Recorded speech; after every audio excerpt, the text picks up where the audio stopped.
Kusa nagtungo sa Balayan Police Station ang isa sa mga suspect sa pagkawala ng beauty pageant contestant na si Catherine Camilon.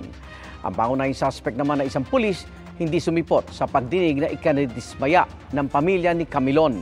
Saksi si Denise Abante ng GMA Regional TV, Balitang Southern Tagalog. Mag-aalauna ng hapon kanina nang dumating ang pamilya Camilon sa Batangas City Hall of Justice. Ikalawang pagdinig na ito kaugnay ng pagkawala ng beauty pageant contestant na si Catherine Camilon. Naroon din ang abogado ni Police Major Alan De Castro, ang pangunahing suspect sa pagkawala ni Catherine. Nagpasa sila ng counter affidavit pero wala si De Castro. Hindi nakadalaw si Major De Castro because of a fever. But the filing of the counter affidavit was filed properly. Legal naman yun, pumirma siya sa ibang prosecutor. The next preliminary investigation is on January 17, 1:30, same time. Hindi siya required pumunta actually. Ang required lang pumunta are those who will execute reply affidavit.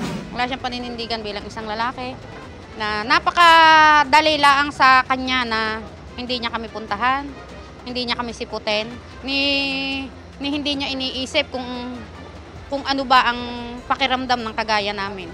Na inaasahan siya na sa kanya manggagaling, sa kanya magmumula kung ano ba talaga. Dumating din ang abogado ni Jeffrey Magpantay, ang driver bodyguard ni De Castro, na itinuturo ng mga saksi na nagmamando sa nagbubuhat umano sa duguang katawan ni Catherine at inilipat sa isang SUV.